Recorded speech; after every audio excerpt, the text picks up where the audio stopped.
Solving quadratic equations by completing the square. Perfect square trinomial property. For a perfect square trinomial of the form x squared plus bx plus c, dividing b by 2 and squaring the result gives c. If we have x squared plus bx plus c, if I take the value of b, divide it by 2, then square the result, my answer will be C. In this example, find the value of C such that the expression is a perfect square trinomial. Then factor the perfect square trinomial. X squared plus 8x plus C. First, we need to remember that C equals b divided by 2 parentheses squared. So for this problem, my b is 8, so C equals 8 divided by 2 squared.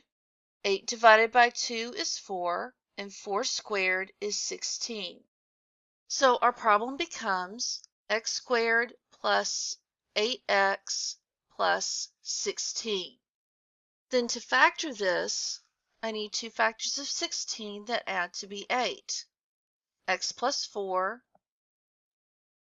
times x plus 4, or we can write this as x plus 4 squared. When we complete the square, our goal is to get a parentheses squared, such as x plus 4 parentheses squared. One thing to notice, even though our c was 16, when we factored it, I had x plus 4. My plus sign is the same as the sign in front of my 8x, and the 4 is the same as the value before I squared it. We can use this information to skip from my step where I have x squared plus 8x plus 16 to my answer. In this example, find the value of c such that the expression is a perfect square trinomial. Then factor the perfect square trinomial. X squared plus 10x plus c. C is equal to b divided by 2 squared. For this problem, our b is 10, so c equals 10 divided by 2 squared. 10 divided by 2 is 5, and 5 squared is 25. So x squared plus 10x plus 25 is our perfect square trinomial. Using the fact that before I square it, I have a 5, I can go immediately to x plus 5 parentheses squared. In this example, we have the same directions, but this time our problem is x squared minus 18x plus c. So c equals b divided by 2 squared. In this case, our b is negative 18. Negative 18 divided by 2 is negative 9 squared, and negative 9 squared is 81. So my problem becomes x squared minus 18x plus 81. Then I can factor this into x, and because I have a negative 9 in my parenthesis before I square it, I'm going to write minus 9 close parenthesis square. Completing the square. Any quadratic equation can be solved by completing the square. Solving a quadratic equation by completing the square. To solve a quadratic equation, ax squared plus bx plus c equals 0 by completing the square. 1. If a does not equal 0, divide both sides of the equation by a. 2. Write the equation in the form x squared plus dx equals k, where d and k are constants. 3. Complete the square for the expression on the left side of the equation. 4. Solve the equation by using the square root property. In this example, solved by completing the square, all solutions are real numbers. The reason we want to complete the square is so that we have a parentheses square equals a number, and then we can square root both sides. So your first step is to make sure that you just have x's on the left side of your equation. Since we do, we are ready to find our c. C is going to be b divided by 2 squared. The number in front of our x to the first is 8. 8 divided by 2 is 4 squared, which is 16. So I need to add 16 to both sides of my equation. I can't just have x squared plus 8 plus 16 equals 3 because then I no longer have an equality. If I add 16 to the left, I have to add 16 to the right. Now that I have x squared plus 8x plus 16, I can write that as a parenthesis squared. X, and then to see what I want to use, I look at what I had before I squared it, which is a positive 4, so plus 4. On the left side, I now have x plus 4 parentheses squared. On my right, I just want to add 3 and 16, which gives me 19. The whole point of completing the square was to get to this step. Now I can solve for x by taking the square root of both sides. So I have x plus 4 on the left, and on the right, plus or minus the square root of 19. Subtract 4 from both sides, and x equals negative 4 plus or minus the square root of 19. Completing the square is useful when we cannot factor our trinomial. I can also write my answer as negative 4 plus the square root of 19, negative 4 minus the square root of 19. In this example, we're going to solve by completing the square, and all solutions are real numbers. X squared plus 6x minus 9 equals 0. In order to complete the square, I have to have my x's together on one side and my constant on the other. So adding 9 to both sides, I got the result x squared plus 6x equals 9.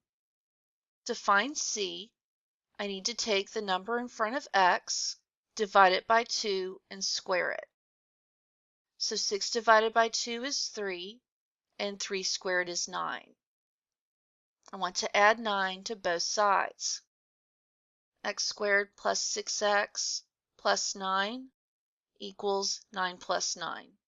Now I can factor x squared plus 6x plus 9 into a parenthesis squared.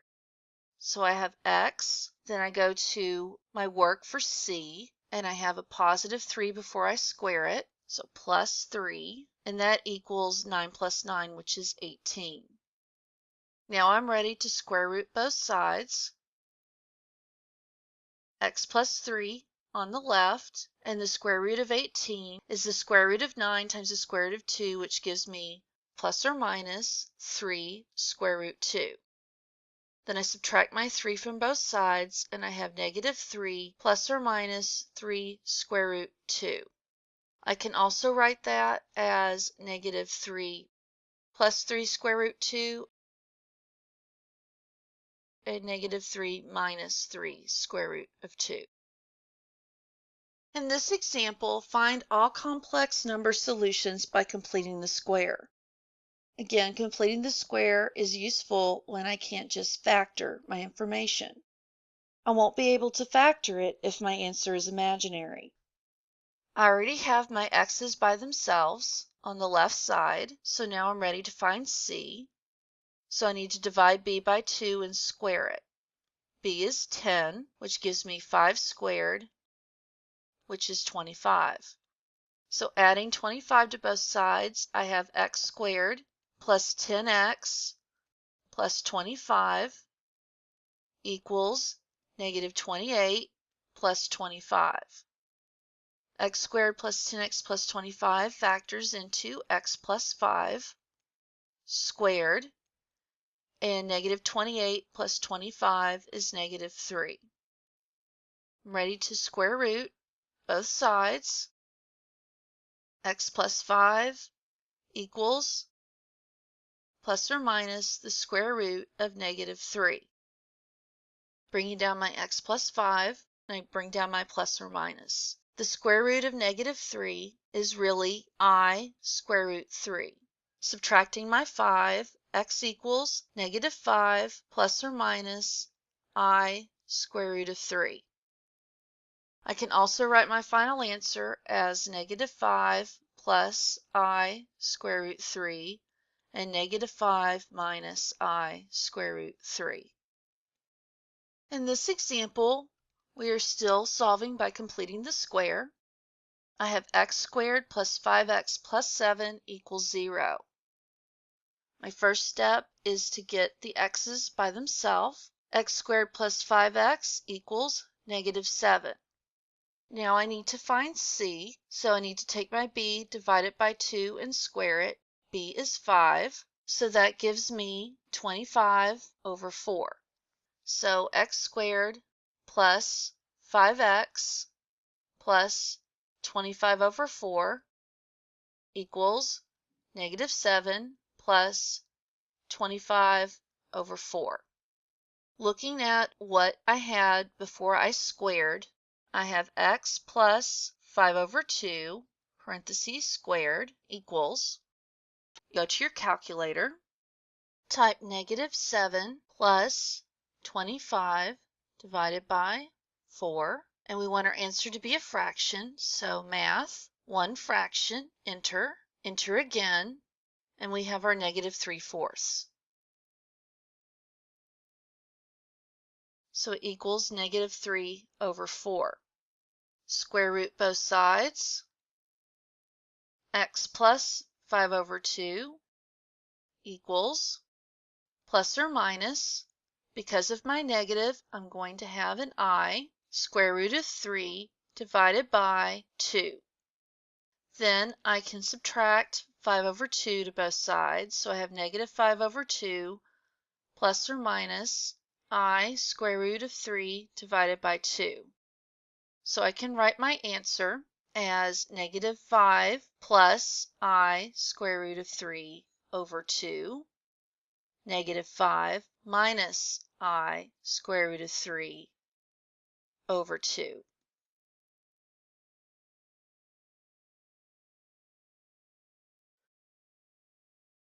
Solve quadratic equations by completing the square.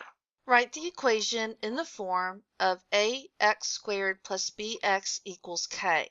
Then we want to find c by taking our b, dividing it by 2, and squaring it.